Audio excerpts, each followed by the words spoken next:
Hi, thank you for joining me. My name is Mindy Mandell, and this video is part of a series of videos on Proclus's Elements of Theology. I will link the playlist here, but today's video is going to focus on propositions 179 through 183. And as always, I am using the E.R. Dodds translation. For those of you who do not have the text, there is a link in the description box for a PDF.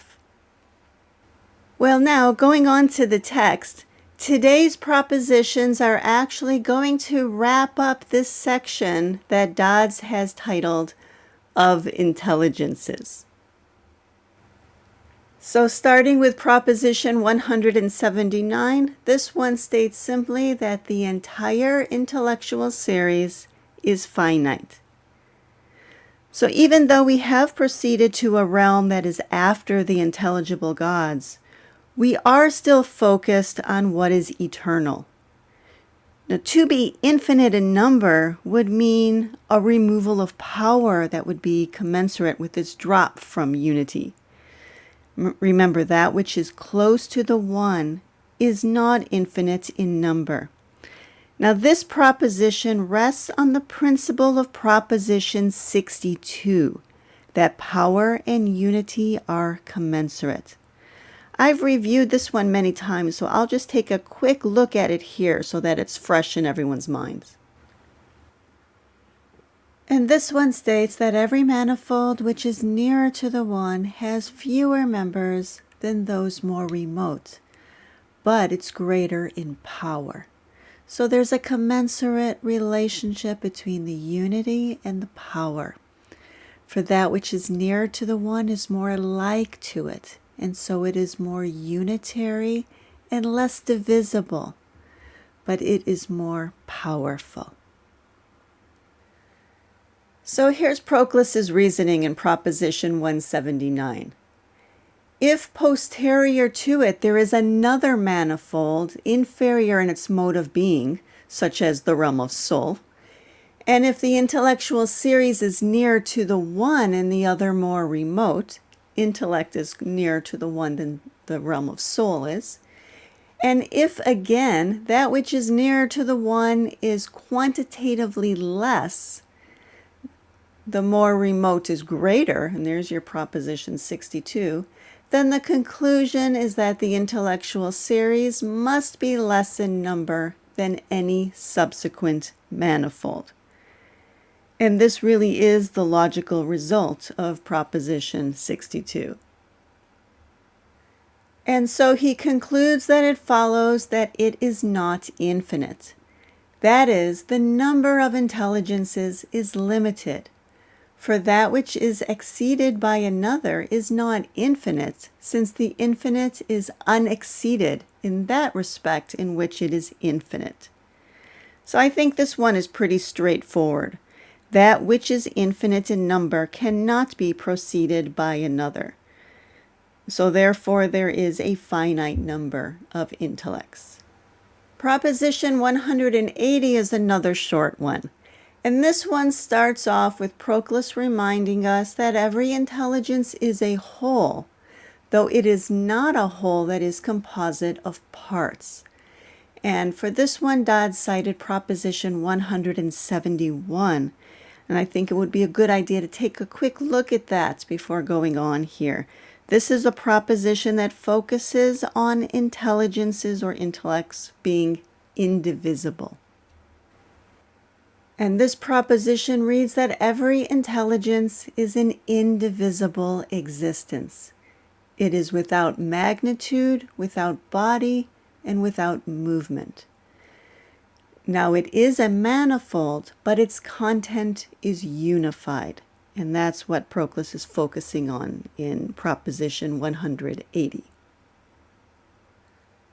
Okay, so coming back to Proposition 180, this one reads, every intelligence is a whole, though it is not one that is composite of parts, while the unparticipated intelligence is without qualification a whole, is having all its parts implicit in its totality. each of the specific intelligences contains the whole as a whole in the part, and is thus all things specifically. So Proclus is giving us a clear view of the realm of intellect unfolding from the most universal to the specific realities. And I also want to point out here that Proclus made a reference here to a whole in the part. This idea was introduced back in Proposition 67. And here is where Proclus introduced a certain triad to us. Every whole is either a whole before the parts, a whole of parts, or a whole in the part. And so we might present the triad something like this. Now, the unparticipated monad of any series is the transcendent whole before the parts. The participated monad is the whole of parts. In this case, intellect as it most fully exists as intellect. And the series contains intellects that each contain all, but in regards to some specific characteristic. And these are the intellectual realities, or the eidos in Greek. But I'll go back to the text now to show you how Proclus explains this. Okay, looking at Proclus's explanation here, he starts by reminding us that each intellect is all things in one aspect. So let me pause here. I want to remind you of Proposition 170. This one we're going to see is quite relevant to what we're looking at today. And it reads, every intelligence has simultaneous intellection of all things. But while the unparticipated intelligence knows all unconditionally, each subsequent intelligence knows all in one especial aspect. So today's proposition, number 180, is going to carry this idea a step further.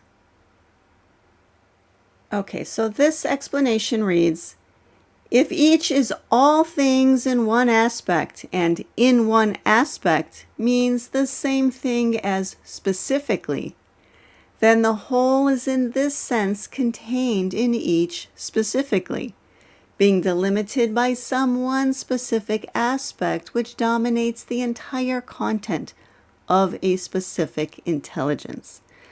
So again, these are the eidos. So justice, for example, contains all within it, and yet it is justice. Beauty contains all within it, and yet it is beauty, and so on. Okay, going on to Proposition 181, this one reads, every participated intelligence is either divine, as being linked to God's, or purely intellectual. So now Proclus is dividing intellects into those that are divine and those that are purely intellectual. And this distinction will come up again, by the way, when Proclus discusses the realm of soul. We'll see that some souls participate in divine intellects, in others in what he is calling here intellects that are purely intellectual. So we do want to hold on to this idea. Now Proclus starts off his explanation on the point that the primal intelligence is both divine and unparticipated. Now I think this has already been established, but I do want to just quickly review Propositions 160 and 166 because I think this will help us. So first, here's Proposition 160. All divine intelligence is perfect and it has the character of unity. It is the primal intelligence and produces the others from its own being. And then he does start off the explanation there stating that it is divine and so it is filled with divine henads. So there he is establishing that the primal intelligence is divine. And Proposition 166 reads, there is both unparticipated and participated intelligence. and the latter is participated either by supramundane or by intramundane souls. And he starts off this explanation by saying that of the whole number of intelligences, the unparticipated is sovereign, having primal existence. And so this is establishing that the primal intelligence is unparticipated. In other words, it is transcendent over its series. Okay, so coming back to Proposition 181, the first sentence reads, "For if the primal intelligence is divine and unparticipated, then its closest kin is evidently not an intelligence which differs from it in both regards, being neither divine nor unparticipated. For principles dissimilar in both regards are disjunct or unconnected." And this is Proposition 28, what I have been calling the law of similitude. Likeness runs through all the progressions. And this is one of the key propositions in the book. Some of you no doubt have already memorized this one. Every producing cause brings into existence things like to itself before the unlike. All right, back to Proposition 181, Proclus goes on. "It is plain, then, that the mean term resembles the primal intelligence in one of these respects, while differing from it in the other. Either it is unparticipated, but it's not divine, or it is divine, but it's participated." So we see that Proclus is basing his reasoning for Proposition 181 on the law of similitude. There has to be that middle term. And Proclus has given us two options. It is either unparticipated but not divine, or it is divine but it's not unparticipated. Proclus points out, though, in the next sentence, that all that is unparticipated is divine, as being endowed with that rank in its own order which is analogous to the one. So all that is unparticipated is divine. Now this could already be surmised from putting together Propositions 160 and 166 from the top of this paragraph. But Dodds points out another way we can reach this conclusion. Proclus is following his basic structure that I imagine anyone following this whole series of videos is familiar with by now. Now, Dodds actually cited Proposition 24, but I'm going to start with 23 because it is here that Proclus states directly that the unparticipated has the relative status of a monad, and you see that in yellow here. Now I'm going to scroll down to the next page where we can see Proposition 24. Here we go. Here Proclus clarifies the order in which these terms unfold. All that participates is inferior to the participated, and this latter to the unparticipated. So turning it around then, the unparticipated principle is at the head of the series, followed by the participated monad, and then the participants follow from there. Okay, back here at Proposition 181, Proclus wraps up this part of the argument by saying that accordingly, there must be an intelligence which is at once divine and participated. So this gives us the participated monad. Now, the structure laid out in Propositions 23 and 24 ends with the participants in the series. And these participants are the focus of paragraph 2. And this reads, "But again, there must also be an intelligence which does not participate the divine henads, but merely exercises intellection. For while the first members of any series, which are closely linked with their own monad, can participate the corresponding members of the immediately suprajacent order, the order just above them, those which are many degrees removed from their originative monad are incapable of being attached to that order. And this is really a reiteration, almost verbatim, of Proposition 110. And this one reads, the first members of any transverse series which are closely linked with their own monad can participate in virtue of their analogous position, those members of the suprajacent series which lie immediately above them. But the less perfect members of the lower order, which are many degrees removed from their proper originative principle, are incapable of enjoying such participation. All right, going on with Proposition 181, I'm going to scroll down a bit because there is one more paragraph. And here is Proclus's conclusion. Thus, there is both a divine intelligence and a kind which is purely intellectual, the latter arising in virtue of the distinctive power of intellection which it derives from its own monad, but the former in virtue of the unity imposed by the henad which it participates. So being divine means participating in the gods. As we see here, Propositions 23 and 24 present a profound metaphysical principle that is central to Proclus's map of the unfolding of reality. And this Proposition 181 is giving us a nice image of how to apply this principle. All right, so now that Proclus has developed this idea of participated divine intellect, he is going to build on that. Here in Proposition 182, it states, every participated divine intelligence is participated by divine souls. So Proclus is now talking about divine souls that participate divine intellect. Now this proposition and the next one are going to leave us, at this point at least, with questions as to which souls he is referring to. We're going to have to hold on to that question for now.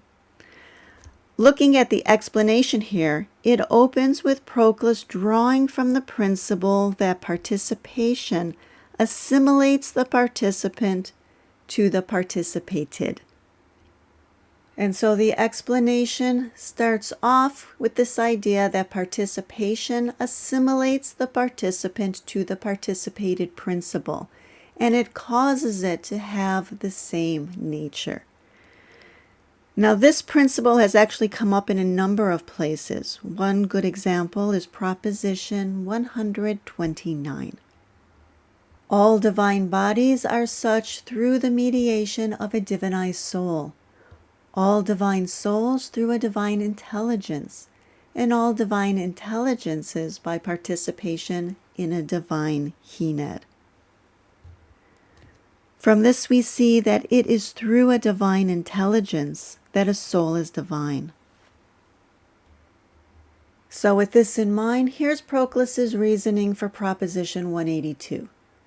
For if participation assimilates the participant to the participated principle and causes it to have the same nature, then it is plain that a soul which participates and is annexed to a divine intelligence is itself divine, participating through the mediation of the intelligence, the divinity that is immanent therein. And then he concludes, for that divinity is cooperative in linking the participant soul to the intelligence and thus binding the divine to the divine. What Proclus is saying here is that a soul is divinized through the mediation of a divine intellect. but it is by the gods themselves that a soul is divine. And notice here that Dodds is citing Proposition 56. This is where Proclus gave us the principle that all that is produced by secondary beings is in a greater measure produced from those prior and more determinative principles from which the secondary were themselves derived. And so it is evident that the effect is determined by the superior principle in an even greater measure. And so divine souls are divine through their participation in divine intelligence, but it is by the gods themselves that divine souls are divine.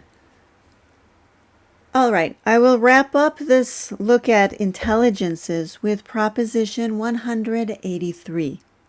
And this one reads, every intelligence which is participated, but purely intellectual, is participated by souls which are neither divine, nor yet subject to the alternation of intelligence with unintelligence. So here, to round out the picture, Proclus gives us the lower end of the intellectual series. Now, these last two propositions are paving the way for the final section of the book, where Proclus is going to explore souls. And he is going to better elucidate there why some souls are divine and others are not.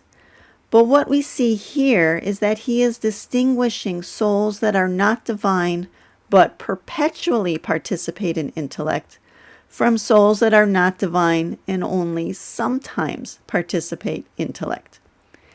So here we are looking not at divine intellects but at what he's been calling pure intellects. And that is why the participating soul is not called divine. And we see this in the opening line. He opens by stating that this order of souls cannot be divine, since they do not participate a divine intelligence, and it is through an intelligence that souls participate the gods. And then you see that he again cites that Proposition 129. I don't think we need another review of it. But we understand now that the participation through which a divine soul is divine is through the intelligence.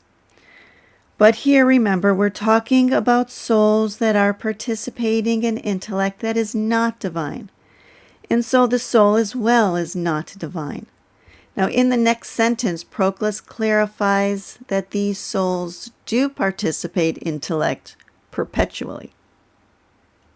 Nor, on the other hand, can they admit of change, for every intelligence is participated by principles that are perpetually intellectual, both in their existence and in their activity.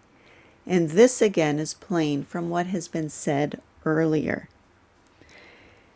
And Dodds helps us out here by telling us that the reference to the earlier point was Proposition 175. And this one states that every intelligence is primarily participated by principles which are intellectual at once in their existence and in their activity. And I think the corollary here is particularly meaningful to us. So first of all, here at the end, he says that accordingly every intelligence is primarily, and that's a key word for us, primarily participated by principles which are at all times capable of intellection and enjoy it perpetually, notwithstanding that they exercise it in time and not in eternity. So they are perpetual, not eternal. But the corollary here states that from this it is apparent that a soul which exercises intellection only at certain times cannot directly participate in intelligence. And so, coming back here to Proposition 183, we see that Proclus is focusing on souls that directly participate in intelligence. But by distinguishing them from those souls that only intermittently participate, he's showing us that there are 3 levels of souls that he's going to have to unfold in the next section. There are divine souls. There are souls that are not divine, but they perpetually participate a pure intellect. And then there are souls that are not divine and that only sometimes participate a pure intellect. And so these are the three types of souls that Proclus is going to start with in his exploration of souls. And I will start with that in my next video. So if you found this video helpful, I would appreciate you giving it a like, and also please subscribe if you don't already. That really helps the channel grow. And as always, if you have any questions or comments, please do not hesitate to leave them below. Thank you very much.